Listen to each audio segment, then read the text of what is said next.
فالذین آمنوا بہ، تو جہاں میں کامیابی کے لیے پہلی بات یہ ہے کہ رسول اللہ کے ارشادات پر مستحکم یقین رکھو. گویا حضور کو سب کچھ سمجھو، جو کچھ حضور نے کہہ دیا وہی ہے، اس کے علاوہ اور کوئی بات نہیں. یہی ایمان رکھنا اور حضور کی ذات پر کامل اعتماد کرنا، یہ ایمان کے استحکام کی دلیل ہے اور کامیابی کا پہلا زینہ ہے کہ حضور کی ذات پر کامل ایمان رکھو اور پختہ یقین رکھو. ایسے بہت سے واقعات صحابہ کرام اولیاء کرام سے مبنی ہیں، لیکن آج ہمیں دیکھنا ہوگا بہت سی باتوں کے بارے میں نبی رحمت صلی اللہ علیہ وسلم کے ارشادات ہیں، کیا ہم ان کو مد نظر رکھتے ہیں؟ حضور کی صریح اور واضح حدیث ہے، جو آدمی جان بوجھ کر نماز ترک کرے گا اسے 80 حقبے جہنم کی آگ میں سزا دی جائے گی، اس کا ٹھکانہ جہنم ہوگا اور 80 حقبے وہ آگ میں رہے گا، جہنم کی آگ میں، اور ایک حقبہ 80 سال کا ہے. ایمان سے بتائیں اگر ہمیں کامل یقین ہو تو ہم نمازیں ضائع کریں؟ ہمارے معاشرے میں لوگ بے نماز ہوں، ہمیں یقین ہے نا انگارہ جلاتا ہے، ہم اپنے چھوٹے بچے کو جو انگارے کو کھلونا سمجھ کر ہاتھ میں لینا چاہے، بچے کو انگارہ نہیں پکڑنے دیں گے. کوئی کہے بڑا لاڈلا آپ کا بچہ ہے اسے انگارہ پکڑنے دیں، آپ کہیں گے احمق وہ تو بچہ ہے کھلونا سمجھ رہا ہے، میں جانتا ہوں یہ آپ کا انگارہ ہے، بچے کے ہاتھ کو جھلسا دے گا.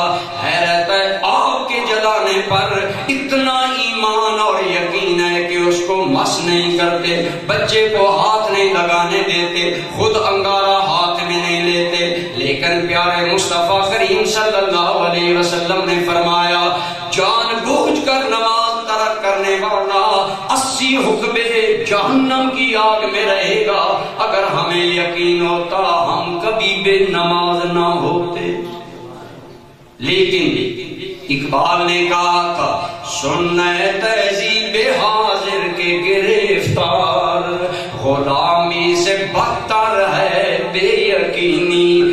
یہ تیری میری دین میں بے یقینی، نہ اللہ پر اعتماد نہ اللہ کے رسول اللہ کی ذات پر اعتماد ہے. حضور نے فرمایا ایک عورت جا رہی ہے، اس کے پاس ایک پیغام ہے وہ لے لو. حضرت علی اور ایک اور صحابی کی ڈیوٹی لگی، عورت پکڑی گئی، قسمیں اٹھانی لگی میرے پاس میری تلاشی لے لو، کوئی چیز نہیں ہے. حضرت علی ایک بات ہی فرماتے، آپ فرماتے نظام کائنات بدل سکتا ہے، مصطفیٰ کا فرمان غلط نہیں ہو سکتا. تو بکواس کرتی ہے، جھوٹ بولتی ہے. وہ حضور کا ایک راز لے کر جا رہی تھی جو کسی نے افشا کیا تھا، اور اس نے وہ پیغام اپنے سر کے بالوں کی مینڈی کے نیچے باندھے ہوئے تھے.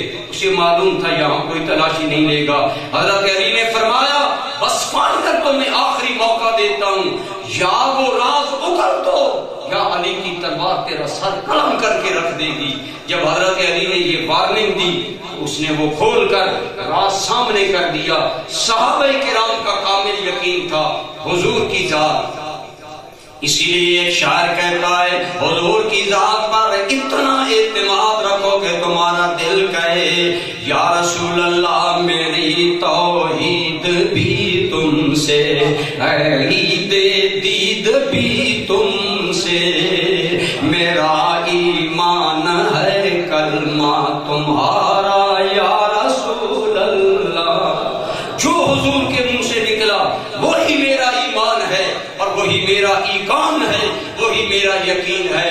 اعلیٰ حضرت فاضل بریلوی اس بات کا ایک نمونہ تھے اپنی زندگی میں، یا اعلیٰ حضرت گولڈوی کا آپ نے سنا. ہمارے مشائخ کا یہی معمول حیات رہا کہ انہوں نے رسول اللہ سے بے پناہ